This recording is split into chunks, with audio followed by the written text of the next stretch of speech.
আজকে আমি তোমাদেরকে ভয়েস চেঞ্জের একটি গুরুত্বপূর্ণ ক্লাস উপহার দেব। দেখো, বলা হয়েছে প্রথমে আমাদের বেসিক নলেজটা ভয়েসের ব্যাপারে যেগুলো লাগবে সেই বেসিক নলেজটা প্রথমে আমরা নিব। তারপর ভয়েস চেঞ্জ খুব গুরুত্বপূর্ণ, ভয়েস চেঞ্জ কীভাবে করবা তুমি সেই ক্লাসটা দিব। তো প্রথমে তোমার যে কাজটা করতে হবে, ভয়েস সম্পর্কে একটু জানতে হবে। আসলে ভয়েসটা মূলত কি, আমরা যদি মনে করো কোনো কিছু করি, যদি তাকে না চিনি তাহলে সুবিধা হয় না।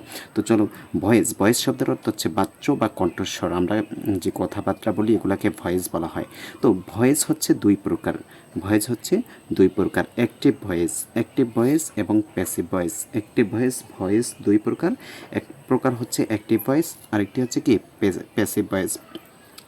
এখন অ্যাক্টিভ ভয়েস কাকে বলে সেটাও আমাকে জানতে হবে। অ্যাক্টিভ ভয়েস হচ্ছে সাবজেক্ট যখন নিজে কোনো কাজ সম্পাদন করে, সাবজেক্ট নিজে যখন কোনো একটা কাজ কি করে, সম্পাদন করে, তখন তাকে অ্যাক্টিভ ভয়েস বলে।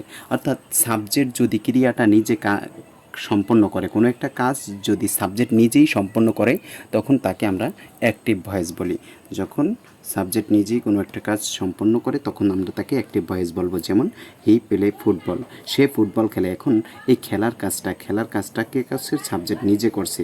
সাবজেক্ট যেহেতু নিজে করছে, হি নিজে কাজ করছে, তার মানে এটা অ্যাক্টিভ ভয়েস।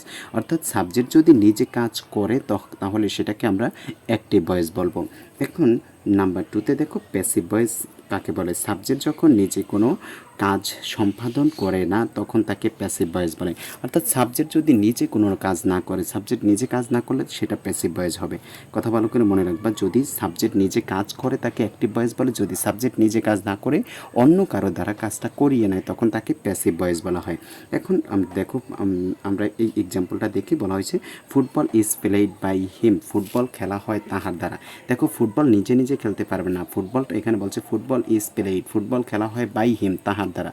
এই যে হিম হচ্ছে অবজেক্ট কি করতেছে? এই যে ফুটবলটাকে খেলতেছে, ফুটবল নিজে কাজ করতে পারে না, এটা হচ্ছে সাবজেক্ট সেন্টেন্সের প্রথমে থাকে। সো সাবজেক্ট ফুটবল যেহেতু নিজে খেলতে পারে না, তার মানে এটা কি, এটা তো অ্যাক্টিভ ভয়েস হইতে পারে না, কারণ অ্যাক্টিভ ভয়েসের মূল থিওরি হচ্ছে সাবজেক্ট নিজে কাজ করবে। যেহেতু এখানে ফুটবল নিজে কাজ করতে পারে না, কাজটা করে কে? অবজেক্টে, সেহেতু এটা passive voice.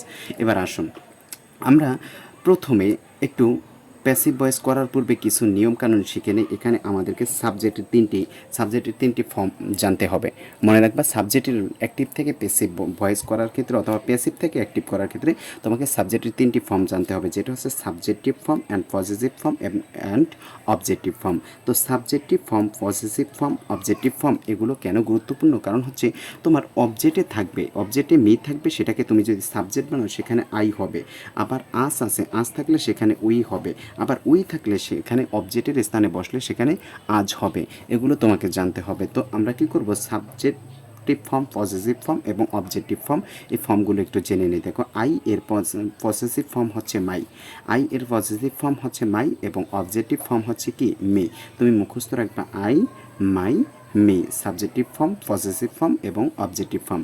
I, my, me, তারপরে হচ্ছে we, our, us, we, our, us, I, my, me, we, our, us, তারপর you, your, you, you subjective form, positive form হচ্ছে ইউর এবং অবজেক্টিভ ফর্ম হচ্ছে কি? Your, he, his, him, he subjective form, his হচ্ছে positive form এবং him হচ্ছে objective form. She, her, she, her, she subjective form, positive form হার এবং objective form কি? হার। ইট, its, it, it's,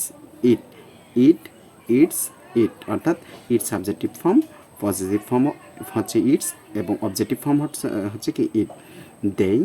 there, them, their, them, subjective form, positive form their, objective form কি? Them.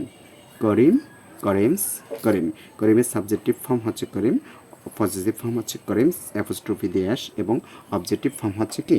করিম।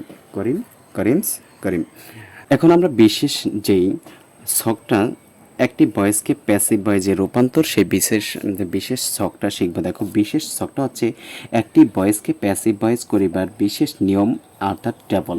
এই টেবলটা হচ্ছে very very important. এই টেবলটা দ্বারাই আমরা active voice থেকে passive ভয়েসে রূপান্তর করব। তো অ্যাক্টিভ ভয়েসকে প্যাসিভ ভয়েসে রূপান্তর করিবার সময় বিশেষ যে টেবল, সেই টেবলটা হচ্ছে ভার্ব ওয়ান থাকলে অ্যাক্টিভে যদি ভার্ব ওয়ান থাকে অথবা ভার্বের সাথে এস বাই এস থাকলে, যদি ভার্ব ওয়ান অথবা ভার্বের সাথে এস বাই এস থাকে, তাহলে উক্ত সেন্টেন্সটায় আমরা যদি প্যাসিভ করি, প্যাসিভ করলে তাহলে এম এইচ আর আনতে হবে, বি ভার্ব হিসেবে এম এইচ আর আনতে হবে। কী আনতে হবে? M H R. কী করতে হবে? M H R. যদি অ্যাক্টিভে কী থাকে? অ্যাক্টিভে যদি অ্যাক্টিভে ভার্ব ওয়ান অথবা ভার্বের সাথে এস বাই এস থাকে, তাহলে এম এইচ আর আনতে হবে। তারপরে একটা ভার্ব কত বসবে? থ্রি বসবে। এম এইচ আর পরপরই কী বসবে? ভার্ব থ্রি বসবে। রুল ওয়ান এটা। তারপরে রুল টুতে দেখো, M H R plus verb plus ING থাকলে অ্যাক্টিভে যদি এম এইচ আর এর পর ভার্ব প্লাস কী থাকে? আইএনজি থাকলে সেই সেন্টেন্সটাকে যদি মনে রাখবা, অ্যাক্টিভ ভয়েসে যদি আইএনজি যুক্ত থাকে অর্থাৎ কন্টিনিউয়াস টেন্স থাকে, তাহলে সেখানে একটা বিং বসবে। তাহলে এম এইচ আর বসাবা প্রথমে, তারপরে একটা কি বসাবা? বিং বসাবা। বিং প্লাস ভার্ব কয় নাম্বার? 3 নাম্বার। বিং এর পর ভার্ব কয় নাম্বার? 3 নাম্বার বসবে। তারপরে যদি দেখো যে রুল থ্রি, অ্যাক্টিভে যদি have has plus verb three থাকে, তাহলে প্যাসিভে হ্যাভ হ্যাজের পর একটা বিন বসাবা। হ্যাভ হ্যাজের পর বিন বসাবা, তারপর ভার্ব কয় নাম্বার? 3 নাম্বার বসাবা। তারপরে ভার্ব টু থাকলে, যদি অ্যাক্টিভে ভার্ব টু থাকে, তাহলে সেখানে বসাবা ওয়াজ বা ওয়ার প্লাস ভার্ব থ্রি বসাবা। ওয়াজ বা ওয়ার প্লাস কি? Verb three. যদি অ্যাক্টিভে was were plus verb plus ING থাকে, তাহলে প্যাসিভে was were plus being plus verb three বসাবা। যদি অ্যাক্টিভে was were plus verb plus ING থাকে, তাহলে was were plus being plus verb three বসাবা। যদি অ্যাক্টিভে হ্যাড প্লাস ভার্ব থ্রি থাকে, তাহলে হেডের পর একটা বিন বসাবা, তারপরে ভার্ব থ্রি বসাবা। যদি অ্যাক্টিভে মডাল ভার্ব থাকে, অ্যাক্টিভে যদি কি থাকে? মডাল ভার্ব থাকে, তাহলে উক্ত সেন্টেন্সটাকে যদি তুমি প্যাসিভ বানাও, মডাল ভার্বের পর একটা কি বসাবা? বি বসাবা। এবং ভার্ব কয় নাম্বার বসাবা? 3 নাম্বার। দেখো, মডাল ভার্ব যদি থাকে অ্যাক্টিভে, তাহলে উক্ত ভয়েসটাকে যদি তুমি, উক্ত সেন্টেন্সটাকে যদি তুমি প্যাসিভে রূপান্তর করো, তাহলে ওখানে মডাল ভার্বের পরপরই বি বসাবা, তারপর ভার্ব থ্রি বসাবা। এই চারটা ভেরি ভেরি ইম্পর্টেন্ট। এই চারটাকে তোমাকে টাটকা মুখস্থ রাখতে হবে।